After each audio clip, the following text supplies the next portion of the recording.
رب اشرح لي صدري ويسر لي أمري واحلل عقدة من لساني يفقهوا. حاضرین جمع، خطبہ مسنونہ کے بعد قرآن کریم کی جو آیت کریم میں نے تلاوت کیا، اس آیت کے مناسبت سے آج کے خطبہ جمعہ کا عنوان ہے والدین کے ساتھ حسن سلوک. میرے بھائیوں،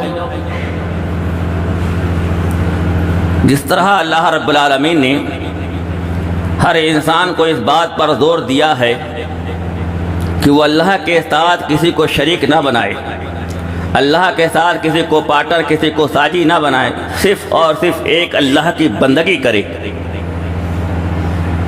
کیول ایک اللہ کو مانے، ایک اللہ کی عبادت کرے، ایک اللہ کی پوجا پاٹ کرے، اس کے علاوہ کسی اور کی عبادت نہ کرے. جہاں جہاں اللہ تعالیٰ نے قرآن مجید میں یہ فرمایا کہ صرف میری ہی بندگی کی جائے، میرے ساتھ کسی کو پارٹنر، کسی کو ساجی نہ کیا جائے، وہیں اللہ رب العالمین نے والدین کے ساتھ، ماں باپ کے ساتھ، ماتا پتا کے ساتھ بہتر سے اچھا سلوک کرنے کا حکم دیا ہے. اور یہی نہیں، سلوک کرنے کے ساتھ ساتھ دروازہ لگا دو، سلوک کرنے کے ساتھ ساتھ ان کے حق میں دعا کرنے کا بھی حکم دیا ہے. اور یہی نہیں، جناب رسول اللہ صلی اللہ علیہ وسلم نے یہاں بھی یہ بھی فرما دیا کہ جو لوگ اپنے ماں باپ کے ساتھ اچھا سلوک، اچھا ویوہار نہیں کرتے ہیں، ان کو اذیت دیتے ہیں، تکلیف پہنچاتے ہیں، تو ایسے لوگ جہنمی ہیں. اگرچہ کہ وہ مسلمان گھر میں پیدا ہوئے ہیں، اگرچہ کہ وہ حج کرتے ہیں، عمرہ کرتے ہیں، ماہ رمضان کے روزے رکھتے ہیں، زکوٰۃ دیتے ہیں، ساری نیکیاں کرتے ہیں، لیکن صرف اور صرف اس وجہ سے کہ ان کے ماں باپ ان سے ناخوش ہے، ان کے ماں باپ ان سے ناراض ہے، ساری نیکیاں ردی کی ٹوکری میں ڈال دی جائے گی اور ہمیں جہنم میں ڈال دیا جائے گا. آج کے خطبہ اجماع میں اسی پہ انشاءاللہ العزیز وضاحت کروں گا، اور اللہ سے دعا کرتا ہوں کہ پروردگارہ جہاں ہمیں اس بات کی توفیق دے کہ ہم ہر ماہ رمضان میں روزے رکھیں، پروردگارہ جہاں ہمیں اس بات کی توفیق دے کہ ہم روزانہ 5 وقت نماز بجماعت سے ادا کریں، پروردگارہ ہمیں جہاں اس بات کی توفیق دے کہ ہم ہر اچھے کام، نیکی کے کام کریں، جناب رسول اللہ صلی اللہ علیہ وسلم کے مطابق زندگی گزاریں، وہیں ہمیں اس بات کی بھی توفیق عطا فرما پروردگارہ کہ ہم سے ہمارے ماں باپ، ہمارے رشتہ دار، ہمارے پڑوسی، دنیا کا کوئی انسان ہم سے ناراض نہ ہو، ہر کوئی ہم سے خوش رہے. پروردگارہ بس یہی ہماری دعا ہے. جہاں ہماری نیکیوں کو قبول فرما پروردگارہ، وہی ہمیں ہماری ماں باپ کے ساتھ حسن سلوک کرنے میں جو ہم نے کیا ہے اسے بھی قبول فرما. میرے بھائیوں، اللہ رب العالمین نے قرآن مجید کے سورہ نساء، سورہ نمبر 4، آیت نمبر 36، پارہ نمبر 5 میں فرمایا وَاعْبُدُوا اللَّهَ وَلَا تُشْرِكُوا بِهِ شَيْئًا وَبِالْوَالِدَيْنِ إِحْسَانًا. اللہ نے فرمایا میرے بندو وَاعْبُدُوا اللَّهَ، اللہ کی بندگی کرو، اللہ کی عبادت کرو، اللہ کی پوجا پاٹ کرو. وَلَا تُشْرِكُوا بِهِ شَيْئًا، اس کے ساتھ کسی کو شریک، کسی کو پارٹنر، کسی کو ساجی نہ بناؤ.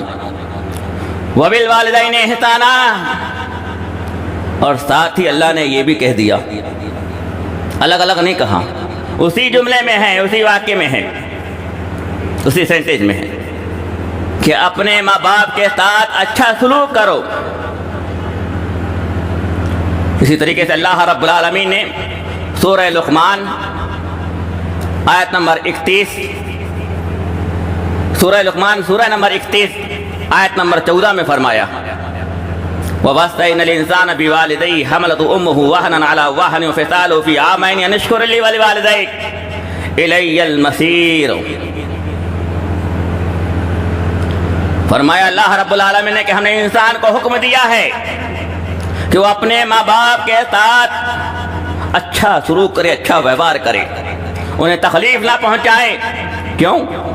حملت امہ وہنا علی وہن، اس لیے کہ اس کی ماں نے اسے بڑی تکلیف کے ساتھ، بڑی مصیبتوں کے ساتھ اپنے پیٹ میں رکھا۔ اور وفصالہ فی عامین ان اشکر لی، اور یہی نہیں، اسے اپنے خون کو دودھ کی شکل میں پلایا۔ ان اشکر لی ولوالدیک، لہذا میرے بندو اپنے ماں باپ کے ساتھ حسن سلوک کرو، میرا شکر ادا کرو، اور ساتھ ہی ساتھ اپنے ماں باپ کا بھی شکر ادا کرو۔ کیوں؟ کیونکہ اس کے ماں باپ نے اسے اس کے ماں نے بڑی مصیبت سے، بڑی تکلیف سے پیٹ میں رکھا، بڑی تکلیف کے ساتھ اس کو جنم دیا۔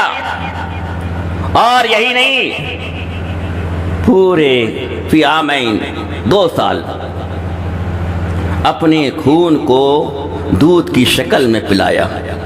یہی نہیں، اس درمیان جیسی تکلیف آئی ہر طرح کی تکلیف کو برداشت کی۔ کڑاکے کی ٹھنڈ ہے، ٹھنڈ کا موسم ہے، رات میں 2 بجے رات کو بچے نے پیشاب کر دیا ہے،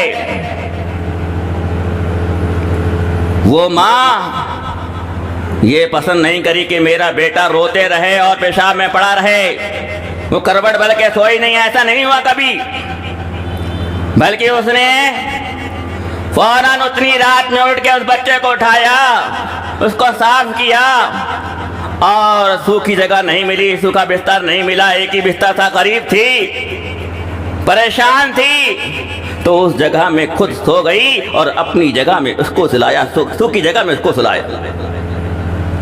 اور یہ کبھی کبھی رات میں 1 بار، کبھی کبھی رات میں 2 بار، کبھی کبھی 3 بار، یہ روزانہ کا معمول بنا رہا۔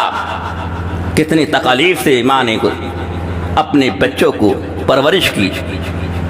میرے بھائیوں، ذرا ہم اپنے محلے کے اندر، اپنے گھر کے اندر مشاہدہ کریں کہ ہماری مائیں کیسی اپنے بیٹوں کے ساتھ، اپنی بیٹیوں کے ساتھ جو شیر خوار ہے، معصوم ہیں، کیسی تکلیف برداشت کرتی ہے۔ اس لیے اللہ نے فرمایا نشکر لی ولوالدیک، اے میرے بندو میرا شکر ادا کرو، اور ساتھ ہی ساتھ اپنے ماں باپ کا شکر ادا کرو، اور یاد رکھو الی المصیر، تمہیں میری طرف آنا ہے، تمہیں میری طرف آنا ہے، تمہیں میرے دربار میں حاضر ہونا ہے۔ یعنی اگر تم نے دنیا میں اپنے ماں باپ کو تکلیف پہنچایا، پھر تم کسی بھی طرح میں بچ نہیں پاؤ گے، تم کسی صورت میں بچ نہیں پاؤ گے، کوئی شکل تمہاری بچنے کی نہیں ہوگی، تمہیں کوئی بچا نہیں سکے گا، تمہیں تکالیف سے، عذاب سے دوچار ہونا پڑے گا۔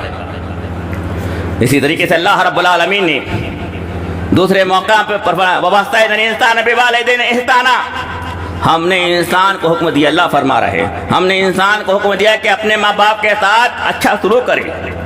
حملت امہ کرہا، اس لیے کہ اس کی ماں نے بڑی تکلیف کے ساتھ اس کو رکھا۔ اس آیت میں بھی وہی چیز ہے، الفاظ دوسرے ہیں، وضعت کرہا، اور تکلیف کے ساتھ اس کو جنم دیا۔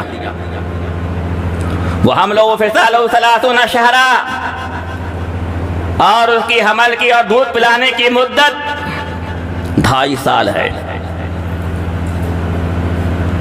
یعنی یوں تو پوری زندگی ماں باپ اپنے بچوں کے ساتھ اچھا سلوک کرتے ہیں، اس کی تکالیف کو اپنی تکالیف سمجھتے ہیں، جب تک ماں باپ، بالخصوص ماں اگر بیٹے کو تکلیف میں دیکھتی ہے، بیٹی کو تکلیف میں دیکھتی ہے، اس وقت تک اس کو سکون نہیں ملے گا، جب تک کہ وہ بیٹا وہ بیٹی خود سکون میں نہ آ جائے، کچھ راحت محسوس نہ کرے، خود خوش نہ ہو جائے۔ جب تک یہ تڑپ رہا ہے تو ماں بھی تڑپتے رہتی ہے، جب تک یہ تڑپ رہا ہے تو ماں بھی تڑپتے رہتی ہے، بے قرار ہو جاتی ہے، پریشان ہو جاتی ہے، یہ کس طرح میں اپنے بچے کو اچھا کر دوں۔ وہی بات کو اللہ رب العالمین فرمایا کہ اس کی ماں نے اس کو بڑی تکلیف کے ساتھ جنم دیا۔ میرے بھائیوں، اس لیے ہمیں سب سے زیادہ دنیا میں اگر کسی سے محبت کرنا ہے اللہ کے رسول کے بعد تو کس سے کرنا ہے؟ اپنی ماں سے کرنا ہے۔ چنانچہ ایک شخص رسول اللہ صلی اللہ علیہ وسلم کے پاس آیا اور کہا،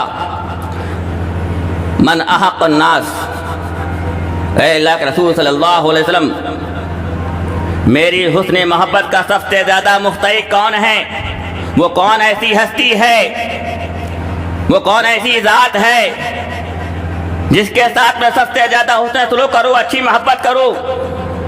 میری حسن محبت کا سب سے زیادہ کون مستحق ہے؟ پیارے نبی صلی اللہ علیہ وسلم فرمایا، امک، تمہاری ماں یہ سب سے زیادہ مستحق ہے کہ تم اس کے ساتھ اچھا سلوک کرو، اچھا ویوہار کرو۔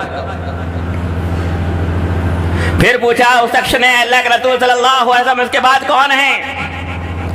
پیارے نبی صلی اللہ علیہ وسلم کو پھر کہا، تمہاری ماں سب سے زیادہ مستحق ہے کہ تم اس کے ساتھ اچھا سلوک کرو، اچھا ویوہار کرو۔ پھر سوال ہوا اللہ کے رسول صلی اللہ علیہ وسلم، تیسری مرتبہ سوال ہوا، پیارے نبی کا یہی جواب کہ تمہاری ماں سب سے زیادہ مستحق ہے کہ تم اس کے ساتھ سب سے زیادہ حسن سلوک کرو، اچھا خیر خواہی کا معاملہ اس کے ساتھ کرو۔ چوتھی مرتبہ جب اس نے پوچھا کہ اللہ کے رسول صلی اللہ علیہ وسلم، میری حسن محبت کا، اچھی محبت کا سب سے زیادہ مستحق کون ہے؟ پھر پیارے نبی نے فرمایا کہ تمہارے ابا، تمہارے والد، تمہارے پتا جی۔ معلوم یہ ہوا کہ دنیا میں اللہ کے رسول کے بعد اگر کسی سے محبت ہمیں کرنی ہے تو وہ ذات اگر کوئی ہے تو وہ صرف اور صرف ہماری ماں ہے، اگر اس کے بعد کوئی ہے تو ہمارے ابا ہے، اس کے بعد پھر دیگر رشتہ دار ہے۔ میرے بھائیوں،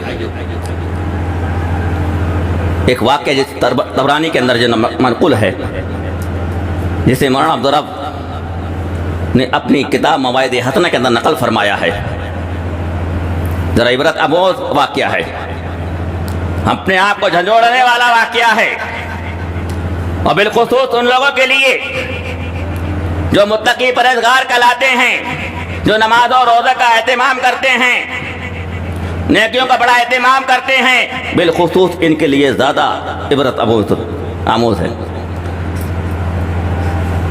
علقمہ رضی اللہ تعالیٰ کا واقعہ ہے۔ علقمہ رضی اللہ تعالیٰ عنہ کا انتقال کا وقت قریب ہے، مرض الموت میں مبتلا ہے، ان قریب زاہد، ان قریب وفات ہونے والی ہے۔ یہ خبر جناب رسول اللہ صلی اللہ علیہ وسلم کے پاس علقمہ رضی اللہ تعالیٰ عنہ کی بیوی نے پہنچائی کہ میرے شوہر ان قریب دنیا سے رخصت ہونے والے مرض الموت میں مبتلا ہے۔ پیارے نبی کو یہ خبر لگی تو پیارے نبی نے اپنے چند ساتھیوں کو پہنچایا ان کے پاس کہ جاؤ کلمہ شہادت تلقین کرو۔ میرے بھائیو، ہم اور آپ جانتے ہیں جس کا آخری کلام کلمہ توحید ہوتا ہے، کلمہ شہادت ہوتا ہے، وہ یقینی طور پر جنتی ہوتا ہے۔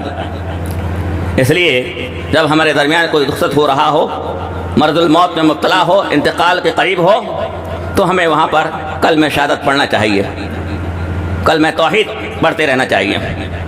اس کو نہیں کہنا ہے پڑھنا، بلکہ ہم کو وہاں زور سے پڑھنا چاہیے، اتنا بھی زور سے نہیں کہ اس کو تکلیف ہو، اتنا بھی دھیرے نہیں کہ وہ سن نہ پائے۔ امید ہے کہ وہ بھی ہمارے کلمات کو سن کر وہ بھی پڑھنا شروع کر دے اور اس کا انتقال ہو جائے، آخری کلام اس کا یہی ہو۔ اسی کے لیے جناب رسول اللہ صلی اللہ علیہ وسلم نے اپنے چند ساتھیوں کو، اپنے چند صحابہ کرام کو علقمہ رضی اللہ تعالیٰ عنہ کی علقمہ رضی اللہ تعالیٰ عنہ کی بیوی کے پاس اور اس کے پاس پہنچایا، جاؤ کلمہ شہادت تلقین کرو۔ لیکن یہ پہنچنے کے بعد کلمہ شہادت تلقین کرا رہے ہیں، کلمہ توحید بار بار پڑھ رہا ہے، لیکن زبان سے جاری نہیں ہو رہا ہے۔ صحابہ کو بڑا تعجب ہوا کہ صحابی رسول ہے، متقی پرہیزگار ہے، نماز کبھی قضا نہیں ہوتی ہے، نماز جماعت کا اہتمام ہے، تہجد کا اہتمام ہے، بہت ساری نیکیاں کرتے ہیں، لیکن زبان سے لا الہ جاری نہیں ہو رہا ہے۔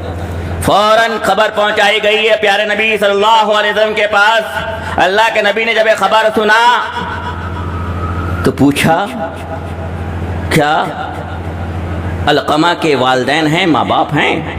لوگوں نے بتایا پیارے نبی صلی اللہ علیہ وسلم والد کا انتقال ہو چکا ہے، والد نہیں ہے، ہاں البتہ والدہ حیات ہیں، ماں ابھی زندہ ہے۔ پیارے نبی نے کہا جاؤ کہو کہ میں ان کے پاس آ رہا ہوں۔ جب یہ علقمہ کی بوڑھی ماں کو خبر لگی کہ پیارے نبی صلی اللہ علیہ وسلم میرے پاس آ رہے ہیں تو کہا نہیں، پیارے نبی کو کہو کہ تکلیف نہ فرمائے، میں خود آتی ہوں۔ بہرکیف علقمہ رضی اللہ تعالیٰ عنہ کی بوڑھی ماں پیارے نبی کی خدمت میں حاضر ہوئی۔ اللہ کے نبی نے پوچھا اے علقمہ کی ماں، سچ سچ بتاؤ، صحیح صحیح جواب دو، یہ علقمہ کے ساتھ ایسا کیوں ہو رہا ہے؟ کیوں ان کی زبان سے لا الہ جاری نہیں ہو رہا ہے؟ کیا وہ متقی پرہیزگار نہیں ہے؟ نمازوں کا اہتمام نہیں کرتے ہیں؟ کہا اللہ کے نبی ہر حال میں وہ نماز کا اہتمام کرتے ہیں، خوب نماز پڑھتے ہیں، صدقہ و خیرات کرتے ہیں، تہجد پڑھتے ہیں، ساری نیکی کرتے ہیں، لیکن ایک بات ہے وہ یہ کہ میں ان سے ناراض ہوں، میں اپنے بیٹے سے ناراض ہوں۔ کیوں ناراض ہے؟ اس لیے کہ علقمہ مجھ سے محبت کم کرتا ہے، اپنی بیوی سے زیادہ محبت کرتا ہے۔ اور اللہ کے نبی نے کیا فرمایا تھا؟ اپنے حدیث سنا بھی کہ سب سے زیادہ اگر کوئی حسن محبت کا کوئی مستحق ہے تو وہ ماں ہے۔ اور یہاں کیا معاملہ ہو رہا ہے؟ علقمہ کو اپنے میز سے محبت کم ہے اور اپنی بیوی سے زیادہ محبت ہے، میں اس لیے ناراض ہوں۔ پیارے نبی نے کہا اے علقمہ کی ماں، علقمہ کو معاف فرما دو۔ علقمہ کی ماں کہتی نہیں بھائی میں معاف نہیں کروں گی۔ کہا معاف کر دو، کہا معاف نہیں کروں، کہا معاف کر دو، بار بار کہا نہیں معاف کروں گی۔ آخر میں پیارے نبی صلی اللہ علیہ وسلم نے فرمایا صحابہ جاؤ لکڑیاں جمع کرو، خوب لکڑی جمع کرو اور اس میں آگ لگاؤ، جب آگ تیز ہو جائے علقمہ کو اس کے اندر ڈال دو۔ ماں کتنی بھی ناراض ہو اپنے اولاد سے، اپنے بیٹا بیٹی سے، مگر ماں کی ممتا کبھی یہ گوارا نہیں کرے گی کہ اس کے سامنے اس کے بیٹے کو آگ میں ڈالا جائے۔ کہا اللہ کے رسول کیا میرے ہی سامنے میرے بیٹے کو آگ میں ڈالا جائے گا؟ ہاں ڈالا جائے گا۔ اور سنو، اگر تم نے اپنے بیٹے کی غلطی کو معاف نہیں کیا تو اس سے بھی تیز آگ، 69 گنا تیز آگ میں جہنم میں ڈالا جائے گا۔ میرے بھائیو ذرا غور سے سنیے، کون کہہ رہا ہے؟ کس سے کہہ رہا ہے؟ کون کہہ رہا ہے؟ کس سے کہہ رہا ہے؟ کون کہہ رہا ہے؟ سید الامام، سید النبی، تمام نبیوں کے سردار، جن کے بارے میں اللہ رب العالمین نے قرآن مجید میں فرمایا وَمَا يَنطِقُ عَنِ الْهَوَىٰ إِلَّا وَحْيٌ، کہ پیارے نبی صلی اللہ علیہ وسلم جو بھی کہتے وہ اللہ کہلواتا ہے آپ سے، آپ اپنی مرضی سے کچھ نہیں کہتے ہیں۔ پیارے نبی کے یہ الفاظ کیا اگر تم نے معاف نہیں کیا تو اس سے بھی تیز آگ میں ڈالا جائے گا۔ اور کس سے کہا گیا؟ صحابی رسول ہے، یعنی جن کی نیکیاں کی کوئی انتہا نہیں، ان سے کہا جا رہا، ان کے بارے میں کہا جا رہا۔ پھر علقمہ کی ماں کہتی ہے اللہ کے رسول صلی اللہ علیہ وسلم میں آپ کو اور سارے حاضرین کو گواہ بنا کے کہتی ہوں کہ میں نے علقمہ کی ساری غلطیوں کو معاف کر دیا۔ ادھر یہ کہنا تھا کہ میں نے معاف کیا، ادھر کلمہ جاری ہوتا ہے اور انتقال کر جاتے ہیں۔ اس کے تدفین و تکفین کے بعد صابر، تدفین و تکفین کے بعد، تکفین و تدفین کے بعد اللہ کے نبی صلی اللہ علیہ وسلم نے فرمایا کہ اگر علقمہ کی ماں علقمہ کی غلطی کو معاف نہیں کرتی، ان کی ساری نیکیاں برباد کر دی جاتی اور انہیں جہنم میں ڈال دیا جاتا۔ نہ ان کا نماز کام آتا، نہ روزہ قبول ہوتا، نہ زکوٰۃ قبول ہوتی، نہ حج قبول ہوتا، نہ قرآن کی تلاوت قبول ہوتی، نہ تہجد قبول ہوتا، کوئی نیکی قبول نہیں ہوتی اور وہ جہنم میں ڈال دیا جاتا۔ اسی وجہ سے پیارے نبی صلی اللہ علیہ وسلم موقع فرمایا تھا ماں باپ کی خوشی اللہ کی خوشی ہے، ماں باپ کی ناراضی اللہ کی ناراضی ہے۔ ماں باپ اگر خوش ہے تو اللہ بھی خوش ہے، ماں باپ اگر ناراض ہے تو اللہ بھی ناراض ہے۔ میرے بھائیوں، جب بچہ جوانی کو پہنچ جائے، ماں باپ بڑھاپے کو پہنچ جائے، ایسے موقع پہ سب سے زیادہ مستحق ہے ماں باپ کہ ان کے ساتھ میں اچھا سلوک کیا جائے، اچھا ویوہار کیا جائے۔ مگر افسوس، صد افسوس، آج ہمارا معاشرہ کہاں جا رہا ہے؟ آج ہمارے معاشرے کے جوان، بالخصوص ہمارے معاشرے کے جوان کی عورتیں مجبور کر رہی ہے اپنے بوڑھوں کو، اپنی ساسوں کو، اپنی سسروں کو اولڈ ہوم میں ڈالنے کے لیے، وردھاشرم میں پہنچانے کے لیے مجبور کر رہی ہے، اور کئی کر رہے ہیں، اور یہ سمجھ رہے ہیں کہ ہم جنتی ہو جائیں گے۔ یاد رکھیے گا، ایسی کنڈیشن میں اگرچہ وہ ہمارے پاس ہے لیکن ہم تکلیف دے رہے ہیں، ہم ان کو پریشان کر رہے ہیں، ہم ان کے ساتھ بد کلامی کر رہے ہیں، ان کو ٹینشن دے رہے ہیں۔ اللہ کی قسم، کتنی بھی نیکی کر ڈالیے، سب برباد، سب اکارت ہے، سب اکارت ہے۔ کیوں؟ کہ ماں باپ کی خوشی میں اللہ کی خوشی ہے، ماں باپ کی ناراضی میں اللہ کی ناراضی ہے۔ ایک شخص جناب رسول اللہ صلی اللہ علیہ وسلم پر آیا کہ اللہ کے نبی میں جہاد کرنا چاہتا ہوں، اے اللہ کے نبی میں جہاد کرنا چاہتا ہوں۔ پیارے نبی نے کہا کیا تمہارے ماں باپ زندہ ہیں؟ کہاں زندہ ہیں؟ جاؤ ان کی خدمت کرو، یہی تمہارا جہاد ہے۔ معلوم کیا ہوا؟ معلوم یہ ہوا کہ جہاد سے بھی بڑھ کر ماں باپ کو خوش رکھنا ہے، ان کی سیوا، ان کی خدمت کرنا ہے، انہیں کسی طرح کی تکلیف نہیں دینا ہے۔ اسی شخص ایک بار پیارے نبی کے پاس میں آیا اور اس نے کہا اے اللہ کے نبی صلی اللہ علیہ وسلم، اے اللہ کے نبی صلی اللہ علیہ وسلم، ای العمل احب اللہ، اللہ کے نظر میں سب سے پسندیدہ عمل کون سا ہے؟ وہ کون سا عمل ہے جو سب سے زیادہ پسندیدہ اللہ کے نظر میں؟ پیارے نبی صلی اللہ علیہ وسلم، الصلاۃ علی وقتہا، نماز کو اس کے وقت میں ادا کرنا۔ سوال کرنے والے نے پوچھا کہ اللہ کے نبی صلی اللہ علیہ وسلم، وہ کون سا عمل ہے، وہ کون سا عمل ہے جو سب سے زیادہ پسند اللہ کے نبی کو، اللہ تعالیٰ کو ہے؟ اللہ کے نبی نے فرمایا الصلاۃ علی وقتہا، نماز کو وقت پر ادا کرنا۔ میرے بھائیوں، یہاں اس بات سمجھنے کی ہے کہ ہم وقت پر اگر نماز پڑھ رہے ہیں تو یہ اللہ کو پسندیدہ ہے اور ہم مومن ہیں۔ اگر وقت پر ضائع کر کے پڑھ رہے ہیں، وقت کو ٹال کر پڑھ رہے ہیں، جماعت سے نہیں پڑھ رہے ہیں، تو ہم مومن نہیں ہیں، مسلمان نہیں ہیں، منافق ہے۔ اور اگر ہم نماز پڑھتے ہی نہیں ہیں تو پھر ہم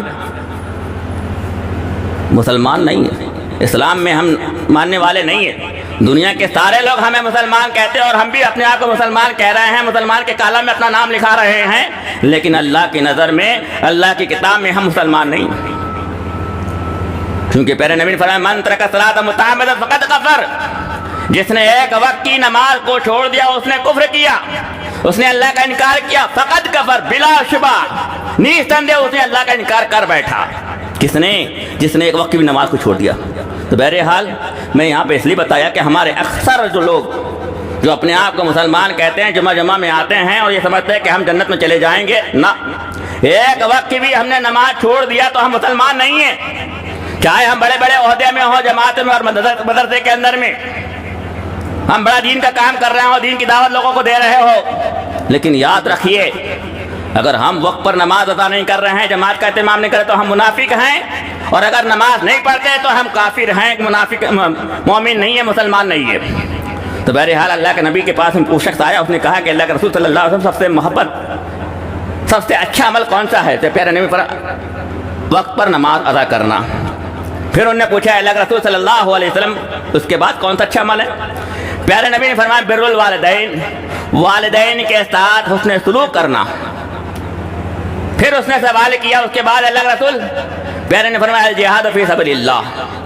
یہ بخاری اور مسلم کی حدیث ہے، اور ہم جانتے ہیں کہ دنیا کی ساری کتابوں میں سب سے اچھی، سب سے بہتر کتاب قرآن کے بعد اگر کوئی ہے، صحیح کتاب اگر کوئی ہے تو بخاری مسلم اس کی حدیث ہے۔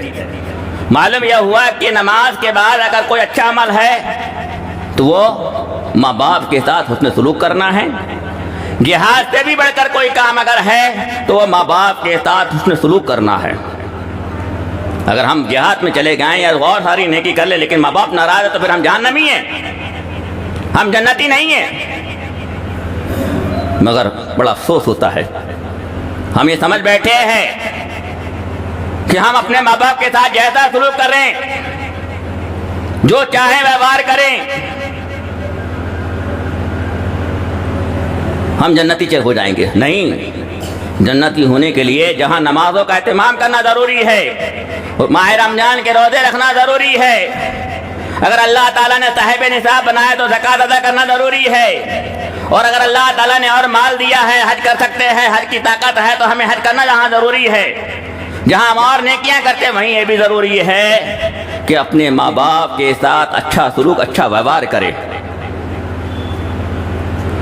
ماں باپ اتنی بڑی چیز ہے کہ اگر ہم چاہتے ہیں کہ ہماری عمر میں اضافہ ہو، ہماری روزی میں برکت ہو، ہر کوئی چاہتا ہے، ہر کوئی چاہے گا، کوئی نہیں چاہے گا میں ابھی مر جاؤں، کوئی نہیں چاہے گا کہ میں پریشان حال رہوں، تنگ دست رہوں، غریب رہوں، کوئی نہیں چاہے گا۔ ہر کسی کی خواہش ہے، ہر عقل مند کی یہ خواہش ہے، ہر عقل مند یہ چاہتا ہے کہ میری عمر بڑھے، میری روزی میں برکت ہو، میرے گھر میں خوشحالی ہو، میرے گھر میں تنگ دستی نہ ہو، ٹینشن نہ ہو میرے گھر کے اندر، ہر کوئی چاہتا ہے۔ تو کیا فارمولہ پیارے نبی نے فرمایا ہے؟ پیارے نبی کا فارمولہ سن لیجیے اور پر عمل کر لیجیے، انشاءاللہ گھر کی تمام پریشانیاں دور ہو جائے گی، تمام ٹینشن ختم ہو جائیں گے۔ گھروں میں جو ہمارے گھروں میں بیماریاں پہ بیماریاں آ رہی ہے، گھر میں برکت نہیں ہے، تنگ دستی ہے، سب دور ہو جائے گی۔ بس ایک فارمولہ اپنا لیجیے۔ کیا فارمولہ ہے پیارے نبی کے الفاظ میں؟ اللہ کے نبی نے فرمایا من سرہ ان یمد لہ فی عمرہ ویزاد لہ فی رزقہ، جس کو یہ پسند ہو، جو یہ سمجھتا ہو کہ اس کی عمر میں برکت کر دی جائے، اس کی عمر کو بڑھا دی جائے، اور اس کے رزق میں بھی اس کے رزق کو بھی بڑھا دیا جائے، اس کو خوشحال کر دیا جائے، تو اسے کیا کرنا چاہیے؟ اسے چاہیے کہ اپنے والدین کے ساتھ حسن سلوک کرے، وَلْيَصِلْ رَحِمَهُ، اور اپنے رشتہ داروں کے ساتھ بھی صلہ رحمی کرے، ماں باپ کے ساتھ بھی اور رشتہ داروں کے ساتھ بھی صلہ رحمی کرے۔ مگر افسوس آج ہمارے معاشرے میں فتوے دیے جاتے ہیں، بڑے مفتی کہلائے جا رہے ہیں اپنے آپ کو کہ فلاں سے بات نہیں کرنا، فلاں سے دور رہنا، فتوے دیے جا رہے ہیں۔ بہت تباہی مچائی ہوئی ہے ہمارے معاشرے میں، ہمارے سماج میں۔ تھوڑا سا پڑھنا کہ آ گیا، تھوڑا سا بولنا کہ آ گیا، ہم فتوے دے رہے ہیں کہ فلاں کے پیچھے نماز نہیں ہوتی، فلاں سے دور رہنا، فلاں کے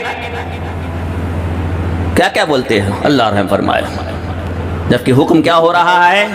صلہ رحمی کرنے کا۔ اور اللہ کے نبی نے ایک موقع فرمایا تھا لا يدخل الجنة قاطع، رشتے کا توڑنے والا جنت میں نہیں جائے گا۔ ہم حکم دے رہے، فتویٰ دے رہے بائیکاٹ کا۔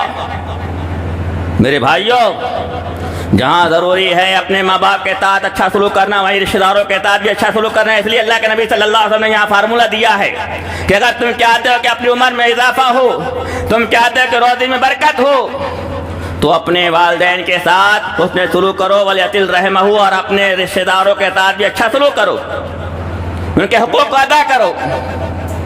معلوم یہ ہوا کہ اگر ہم چاہتے ہیں کہ ہمارے گھر کے اندر خوشحالی ہو، کسی طرح کے کوئی ٹینشن نہ ہو، ناٹ فکر ہو، تو ہمیں ماں باپ کی دعا لینا ہوگا۔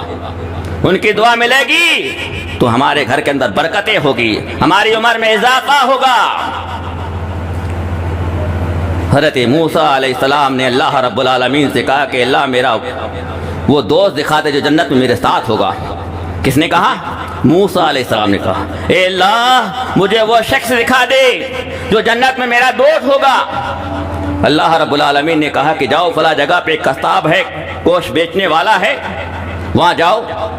اس کو حلیہ بتا دیا اللہ رب العالمین نے کہ وہ ایسا ایسا ہے، گوشت بیچتا ہے، گوشت کا کاروبار کرتا ہے، فلاں جگہ اس کی دکان ہے، بتا دیا حلیہ۔ وہ پہنچے وہاں پر، کون؟ موسیٰ علیہ السلام۔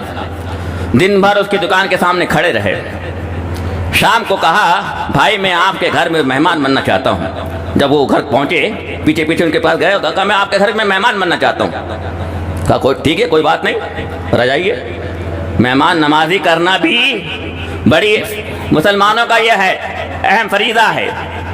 جو مسلمان مہمان نوازی نہ کرے وہ مسلمان نہیں۔ اللہ کے نبی نے فرمایا تھا جو اللہ پر یوم آخرت پر ایمان رکھتا ہے اسے چاہیے کہ مہمانوں کے ساتھ مہمان نوازی کرے۔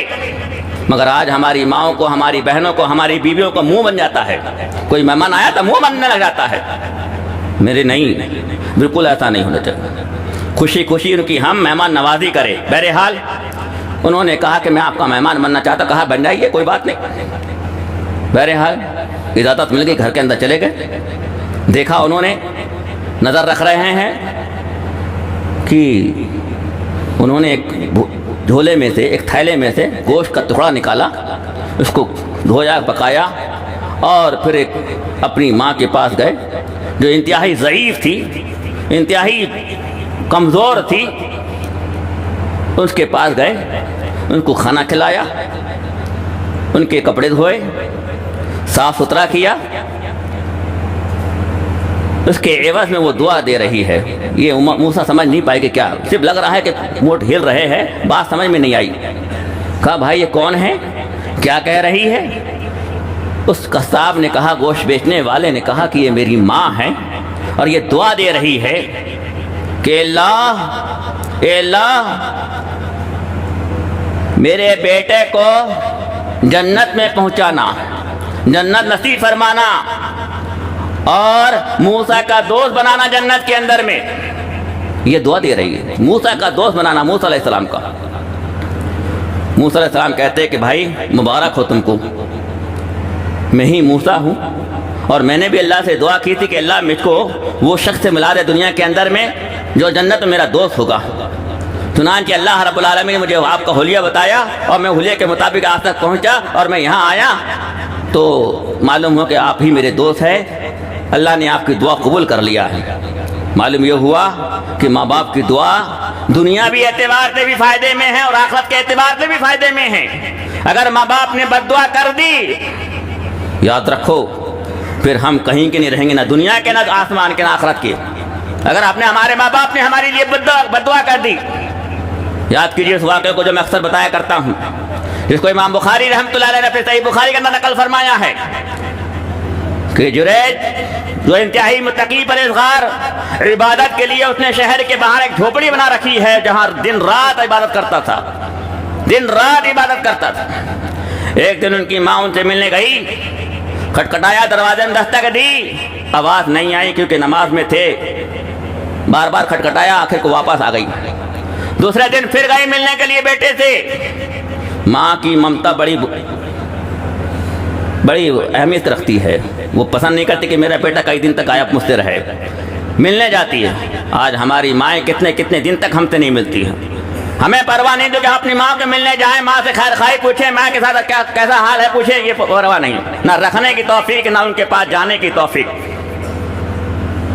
اگر کسی وجہ سے ہم نے اپنے گھر میں لا لیا تو کیا حال ہے ہمارا ہی نہیں، ہماری بیویوں کا، ہمارے بچوں کا کیا حال ہے، ہمارے بچے کیسے ہماری ماں کے ساتھ پیش آ رہے ہیں، ہماری بیوی کیسی پیش آ رہی ہے۔ یاد رکھ لو میری ماں اور بہنوں، تم چاہتی ہو کہ تمہاری ماں کے ساتھ کوئی خیر خواہی کرے، تم چاہتی ہو کہ تمہارے ساتھ کوئی خیر خواہی کرے، تو تمہیں بھی ہمارے اپنے شوہر کے ماں کے ساتھ میں اچھا سلوک کرنا ہوگا، کیونکہ اللہ کے نبی نے فرمایا تھا کہ تم مومن نہیں ہو سکتے، تم مسلمان نہیں ہو سکتے اس وقت تک جب تک کہ تم جو چیز اپنے لیے پسند کرتے ہو اپنے بھائی کے لیے پسند کرو۔ یعنی تمہیں یہ پسند ہے کہ میری ماں کو کوئی تکلیف نہ دے، میری ماں کو میری بھابھی تکلیف نہ دے، تمہیں یہ پسند ہے کہ کوئی بچہ میری ماں کو تکلیف نہ دے، تو تمہارا بھی فرض ہے کہ تم بھی کسی کی ماں کے ساتھ میں اچھا سلوک کرو، اچھا ویوہار کرو، اپنے بیٹا بیٹی کو روکو کہ وہ زبان درازی نہ کرنے پائے، ورنہ جہاں بیٹا بیٹی تمہارا جہنمی ہوگا وہیں تمہارا شوہر بھی جہنمی ہوگا، وہیں تم بھی جہنمی ہوگی۔ اللہ اعلان کہہ رہا ہوں، کو بڑے ہوش حواس کے ساتھ کہہ رہا ہوں، لہذا اپنی ساسوں کے ساتھ اچھا سلوک کرنے کی کوشش کرو، اپنی ساسوں کو معمولی مت سمجھو، اور یاد رکھو ماں کی بد دعا بڑی بری ہوتی ہے۔ جہاں ماں کی دعا قابل قبول ہوتی ہے، فوراً قبول کی جاتی ہے، وہیں بد دعا بھی قبول ہوتی ہے۔ تو بتا میں رہا تھا جریج وہ جھوپڑی بنا لیا ہے، ماں ملنے گئی، ایک دن گئی، دو دن گئی، تیسرے دن گئی، لیکن کیونکہ اتفاق ایسا ہوا کہ نماز کی حال میں سے دروازہ نہیں کھول پائی، واپس آنے کے پہلے کہی، اے اللہ جب تک یہ میرا بیٹا جریج کسی فاحشہ کا، کسی بدکار کا، کسی زناکار کا، کسی بلاత్కాری کا منہ نہ دیکھ لے، انتقال نہ ہو۔ یہ کہنا تھا کہ چند ہی دن کے بعد ایک فاحشہ بدکار زناکار عورت آتی ہے، بہکانا چاہتی ہے، لیکن یہ متقی پرہیزگار تھے، کہا نہیں میں تم اللہ سے ڈرتا ہوں، تم یہاں سے بھاگ جاؤ۔ بہرحال وہ بھاگ گئی، وہاں سے کسی اور کے ساتھ منہ کالا کیا، کچھ دنوں کے بعد ایک بیٹا ہوا، لوگوں نے کہا یہ کس کا بیٹا ہے؟ بخاری کا واقعہ میرے بھائیوں، کس کا بیٹا ہے؟ کہا یہ فلاں عابد کا بیٹا ہے، جو جھوپڑی بنا کے عبادت کرتا ہے، اس کا بیٹا ہے، جس کا نام جریج ہے۔ لوگ بڑے غصے میں آئے اور بھیڑ کے بھیڑ گئے اور اس کو مارنا شروع کر دیا، جھوپڑی کو توڑنا شروع کر دیا، کوئی تحقیق نہیں کی۔ آج ہمارے معاشرے میں بھی، ہمارے سماج میں بھی یہی ہو رہا ہے، ہماری شاشن بھی یہی کر رہے ہیں، ہمارے ماننے والے مسلمان بھی یہی کر رہے ہیں، جبکہ اللہ نے حکم دیا یا ایھا الذین آمنوا ان جاءکم فاسق بنبأ فتبینوا، ایمان والو جب تمہارے پاس کوئی خبر لے کے آئے اس کی تحقیق کر لو، جانچ پڑتال کر لو، کہیں ایسا نہ ہو کہ بعد میں تمہیں اب پچھتانا پڑے، جہالت میں تم، نادانی میں تم کوئی کام کر بیٹھو اور پھر تمہیں پچھتانا پڑو، جیسے کہ یہاں پر ہوا کہ وہ گئے، جریج کو مارنا شروع کر دیا، جھوپڑی کو توڑا، نیست نابود کر دیا، ختم کر دیا۔ وہ بار بار پوچھ رہے بھائی میرا قصور تو بتاؤ، میرا جرم تو بتاؤ، بتانے کو تیار نہیں۔ جب مار کے تھک گئے، جھوپڑی کو پوری تہس و نہس کر دیا، ختم کر دیا، پھر کہتے ہو تم کہ در پردہ تم چھپے رستم ایسا کام کرتے ہو کہ تمہارا بیٹا بھی ہو گیا ہے، تم نے نکاح بھی نہیں کیا، تمہارا بیٹا ہو گیا ہے، زنا کرتے ہو، بلاత్కాر کرتے ہو۔ کہا بھائی میں نے تو کچھ کیا ہی نہیں۔ کہا پھر وہ بیٹا کیسا ہوا؟ کون سا بیٹا لے کے آؤ میرے پاس؟ لایا گیا، ابھی چند دن کا بیٹا ہے، ابھی چند دن کا بیٹا۔ 3 دنیا میں بیٹے ایسے ہوئے ہیں جنہوں نے شیر خار میں ہی بولنا شروع کیا ہے۔ بہرحال بیٹا لایا گیا، بیٹے سے پوچھا بیٹا تمہارا باپ کون ہے؟ جریج پوچھتے ہیں کہ تمہارا باپ کون ہے؟ وہ بچہ، معصوم بچہ کہتا میرا باپ فلاں چرواہ ہے، میرا باپ فلاں چرواہ ہے۔ پھر لوگوں کو معلوم ہوا کہ ہم نے غلطی کر بیٹھی۔ یہی آج ہمارا معاشرہ ہے، ہم تحقیق نہیں کرتے، کسی نے کہا کہ فلاں نے ایسا کیا ہم مان لیتے ہیں، اور مانتے ہی نہیں بلکہ اور آگے تک بتاتے، فلاں کو بتاتے، فلاں کو بتاتے، گواہی دیتے ہیں۔ یاد رکھو اللہ کے نبی صلی اللہ علیہ وسلم نے ایک موقع پہ فرمایا تھا، ایک حدیث بتاتے ہوئے بات کو ختم کرتا ہوں۔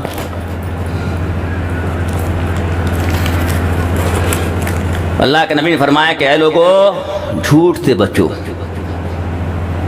جھوٹی گواہی سے بچو۔ اس کے پہلے اللہ کے نبی نے کہا کہ اپنے والدین کے ساتھ صلہ رحمی کرو، اپنے والدین کے ساتھ حسن سلوک کرو۔ اور یہ بتاتے بتاتے آپ لیٹے ہوئے تھے، بیٹھ گئے، ٹیکا لگائے ہوئے بیٹھے تھے، اٹھ گئے آپ اور کہا سنو سنو جھوٹ مت بولو اور جھوٹی گواہی مت دو۔ پھر آپ نے کہا، بار بار کہا جھوٹ مت بولو، جھوٹی گواہی مت دو۔ چنانچہ ابو بکر صدیق رضی اللہ عنہ کہنے لگے دل میں کاش کہ پیارے نبی اب خاموش ہو جاتے، اب خاموش ہو جاتے۔ معلوم یہ کہ اللہ کے نبی صلی اللہ علیہ وسلم کی نظر میں سب سے برا کوئی عمل ہے تو ماں باپ کے ساتھ نافرمانی کرنا، ان کو تکلیف دینا، ان کو پریشان کرنا، ان کی خیرخواہی نہیں کرنا، ان سے اچھا سلوک نہ کرنا، ان کی خبر گیری نہیں کرنا، ان کو ضرورت مہیا نہ کروانا، اور ساتھ ہی ساتھ جھوٹ بولنا اور جھوٹی گواہی دینا۔ میں نے پچھلے جمعہ میں کہا تھا 15-20 دن پہلے کہ کبھی کبھی آنکھوں کو دیکھا ہوا بھی جھوٹ ہو سکتا ہے۔ بے شمار واقعات ایسے ہیں، اس لیے بہت سمجھ کے ہمیں گواہی دینا ہے، کسی معاملے میں بہت سمجھ کے گواہی دینا ہے۔ کہیں ایسا نہ ہو کہ ہماری جھوٹی گواہی دے جہاں تو دنیا ہماری تباہ ہو جائے، آخرت بھی ہماری تباہ ہو جائے گی۔ یاد رکھیے گا، جہاں دنیا ہماری تباہ ہوگی وہیں آخرت بھی ہماری تباہ ہوگی۔ لہذا جھوٹ سے اور جھوٹی گواہی سے بچنا ہے، اور ساتھ ساتھ اپنے ماں باپ کے ساتھ حسن سلوک کرتے رہنا ہے، ان کی خبر گیری رکھنا ہے، ان سے باتیں کرتے رہنا ہے، ان کو کسی چیز کی تکلیف تو نہیں ہے، کسی چیز کی ضرورت ہے، اس کو مہیا کرانا ہے، تبھی ہماری نمازیں، ہمارا روزہ، ہماری زکوٰۃ، ہمارا حج وغیرہ وغیرہ قبول ہوگا، ورنہ ردی کی ٹوکری میں ڈال دی جائیں گی۔ اسی طریقے سے ہر پوتا پوتی کو، ہر نواسا نواسی کو بھی چاہیے کہ اپنی دادی کے ساتھ، اپنی نانی کے ساتھ، اپنی پھوپھی کے ساتھ، اپنی خالہ کے ساتھ زبان درازی نہ کرے، زبان درازی نہ کرے، ورنہ تمہارا بھی حشر وہی ہوگا جو آج تم اپنے ساسوں کے ساتھ کر رہی ہو، تم اپنے دادا دادی کے ساتھ کر رہی ہو، اپنے نانا نانی کے ساتھ کر رہے ہو، یا اپنے خالہ پھوپھی کے ساتھ کر رہے ہو، وہی تمہارے ساتھ بھی ہوگا۔ یاد رکھیے، تاریخ دور آتی ہے، دن بدلتے ہیں، وہ دن ہمارے ساتھ بھی ہوگا اور اس سے زیادہ بھی ہو سکتا ہے۔ لہذا بد دعا سے بچنے کی ضرورت ہے۔ اللہ سے دعا ہے اللہ رب العالمین ہم سارے مسلمانوں کو جہاں نمازوں کی توفیق عطا فرمائے، جہاں نماز روزہ کے ساتھ ساتھ جہاد حج کی توفیق عطا فرمائے، وہیں پیارے اللہ رب العالمین ہمیں اپنے ماں باپ کے ساتھ حسن سلوک کی توفیق عطا فرما، تمام رشتہ داروں کے ساتھ، تمام پڑوسیوں کے ساتھ، تمام انسانوں کے ساتھ اچھا ویوہار کرنے کی توفیق عطا فرما، اور تمام مخلوق کے ساتھ اچھا ویوہار کرنے کی توفیق عطا فرما۔ آمین ثم آمین یا رب العالمین۔ والسلام علیکم ورحمۃ اللہ وبرکاتہ۔ رب اشرح لي صدري ويسر لي أمري واحلل عقدة من لساني